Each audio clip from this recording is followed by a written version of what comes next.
क्योंकि जब हम यूनिट किसी की पढ़ते हैं तो हम जनरली जो अदर फिजिकल क्वांटिटीज है वहां पर हम एक तो सीजीएस यूनिट जो होती है ये स्टडी करते हैं, फिर एक ऐसा यूनिट स्टडी करते हैं। 2 यूनिट से हमारा काम हो जाता है। लेकिन जब हम चार्ज के बारे में डिस्कशन करते हैं यहाँ पर बहुत सारी यूनिट्स आ जाती है, जिसमें से सबसे पहली जो यूनिट है, हम सबसे कॉमन यूनिट स्टडी करते हैं, वो होती है कूलाम। कूलाम इज ऐसा यूनिट ऑफ चार्ज पार्टिकल की चार्जेस की हमारे पास जो ऐसा यूनिट होगी वो क्या होगी, कूलाम होगी। लेकिन कूलाम क्या होता है, एक बहुत बड़ी यूनिट होती है। 1 कूलाम चार्ज एक बड़ा चार्ज होता है।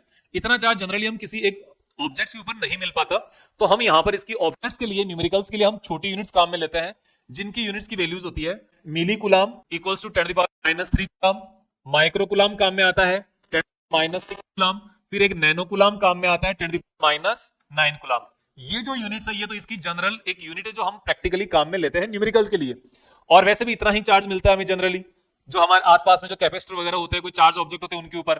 फिर अगर हम बात करें कि इसकी सीजीएस यूनिट क्या है, तो सीजीएस यूनिट की अगर हम बात करेंगे तो इसकी सीजीएस यूनिट होती है ईएसयू। इसका फुल फॉर्म होगा इलेक्ट्रोस्टैटिक यूनिट। इलेक्ट्रोस्टैटिक यूनिट ये इसका फुल फॉर्म है, और इसकी एक शॉर्ट फॉर्म भी दिया हुआ है, उसमें हम बोलते हैं इसको स्टेट कूलाम। स्टेट कूलाम भी इसका नाम है। अब इन दोनों के बीच में क्या रिलेशन है, इनके बीच में रिलेशन ये है कि 1 coulomb charge is equals to 3 × 10⁹ ESU। ये 1 कूलाम चार्ज के बराबर इतना ESU होता है, ये आपको ध्यान में रखना है। फिर हम यहां पर एक और यूनिट स्टडी करते हैं इसकी, वो होती है इसकी मैग्नेटिक यूनिट। तो मैग्नेटिक यूनिट जो है चार्ज की, वो क्या है, वो है EMU, इलेक्ट्रोमैग्नेटिक यूनिट। ये इसकी मैग्नेटिक यूनिट होगी, तो ये भी एक अलग यूनिट हो गई। इसकी वैल्यू में हमें पता करनी है। इसकी वैल्यू होती है हमारे पास 1 कूलाम इक्वल्स टू 10 EMU, और इसका भी एक नाम है। इसका जो EMU है ना, इसका भी एक जनरल नेम है, इसको हम बोलते हैं एब कूलाम। इसको एब कूलाम भी कहा जाता है, जो आपके पास मैग्नेटिक यूनिट है। इनके अलावा इसकी अभी भी 2 यूनिट और बच गई, जिसमें से पहली, इसकी 2 में से जो पहली यूनिट होगी वो इसकी लार्जेस्ट यूनिट ऑफ चार्ज।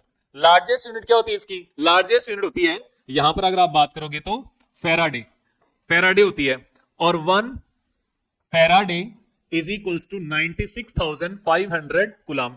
आप देखो, मैं कह रहा था आपके पास 1 कूलाम चार्ज एक बहुत बड़ी यूनिट होती है, तो आप सोचो फेराडे तो इससे भी ज्यादा बड़ी यूनिट होगी, जो किसके बराबर है, वो है 96,500 कूलाम के बराबर है। फिर इसकी एक आती है स्मॉलेस्ट यूनिट। स्मॉलेस्ट यूनिट जो है वो उस साइंटिस्ट के नाम पर दी हुई है जो जिसने चार्जेस के टाइप्स को बताया था, और वो नाम है बेंजामिन फ्रैंकलिन। और इसमें फ्रैंकलिन इसकी यूनिट हो गई। Franklin is also a unit of charge, और वो किसके बराबर है, that is equals to 1.6 × 10⁻⁹ 19 coulomb के बराबर।